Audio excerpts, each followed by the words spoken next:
Well, we've been taking you all over the place to hear about Christians who are suffering for their faith, who are staying faithful no matter what. Today, we're going to take you to Nigeria, where Greg Musselman connected with a young couple. He talks to Lena. She's a young girl. She was beaten, she was shunned and thrown away by her own father simply for saying, I have questions about the faith of my family, Islam. I'm not sure I believe. Let's pick up the story from there. So what were you thinking when you found out you're going to be married? You were just 13 years old.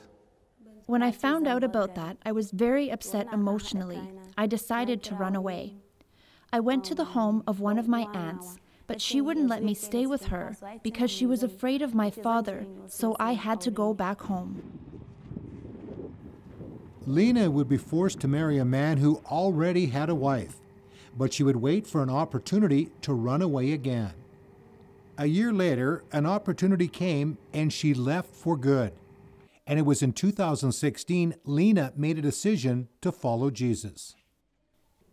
My mom's aunt connected me to a pastor. He asked me why I wanted to become a Christian and if I knew the danger and what I was about to enter. I told him that no matter how much it will cost me, I won't go back. So he prayed with me and encouraged me. The pastor moved Lena from house to house to keep her safe.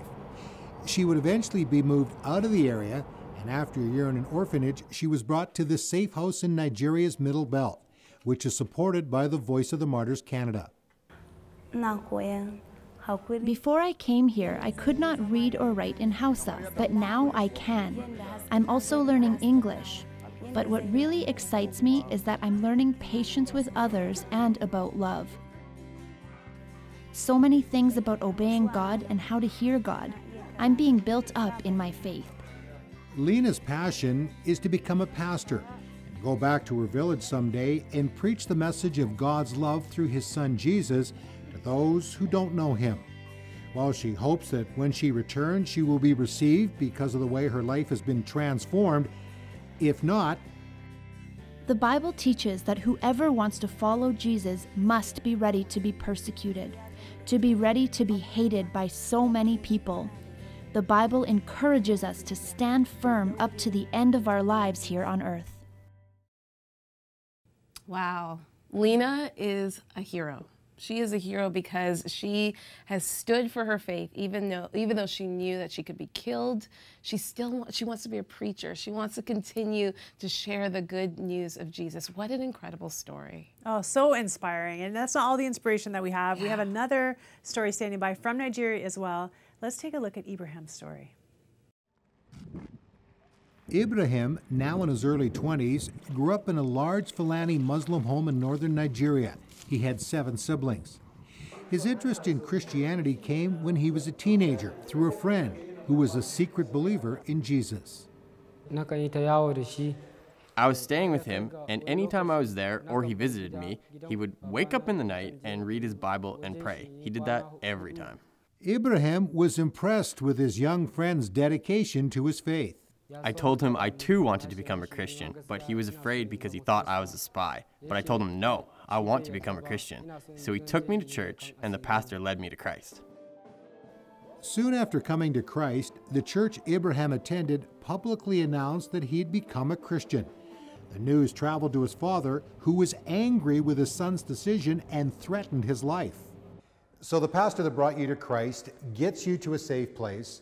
Your father and your brothers find out that he is the one that is taking you to this safe place.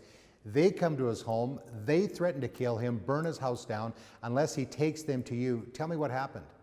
The pastor took my 2 elder brothers to where I was and brought me back home, and they tied me up for 3 days and didn't give me anything to eat.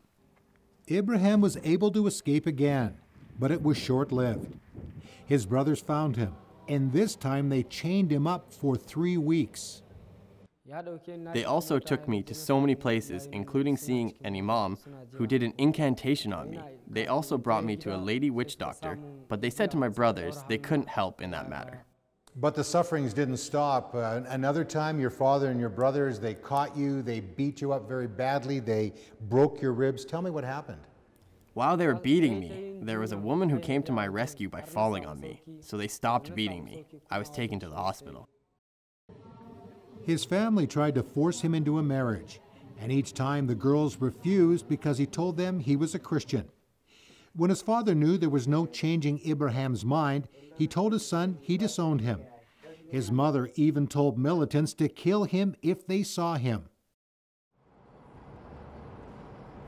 But Ibrahim was still not able to get away from his parents, and was even forced to travel with them to work in another part of the country. While there, he met a pastor from his tribe. I told him everything that had happened to me. He wanted to help me and connected me to another pastor who brought me here to be discipled. So you've come here to this discipleship school, Safe House. What have you been learning? I'm learning to be hospitable to people. I'm also learning to go outside and preach the gospel to those who don't know him. Also, my character is being molded in so many ways. You've suffered much since becoming a follower of Jesus, the beatings, you've been chained, you've been on the run, but your faith has gotten stronger, you become bolder. What's happened? Why is that happening? The reason I was bold is that my friend once told me that I shouldn't be afraid of the person who can kill my body, but the one who can kill both the body and soul. When I was going through these things, these words kept coming to me, so I decided to fear God who can save my soul at the end of time. Ibrahim is also in the VOM Canada-sponsored discipleship school with a desire to be an evangelist so he can share the gospel to his Fulani people. He is also receiving vocational training so he can be self-supporting in his ministry.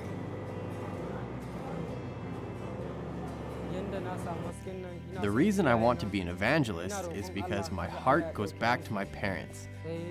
And I pray that God will give them long life so that when I'm trained and filled with the Holy Spirit, I want to go back so they can know the light of the gospel.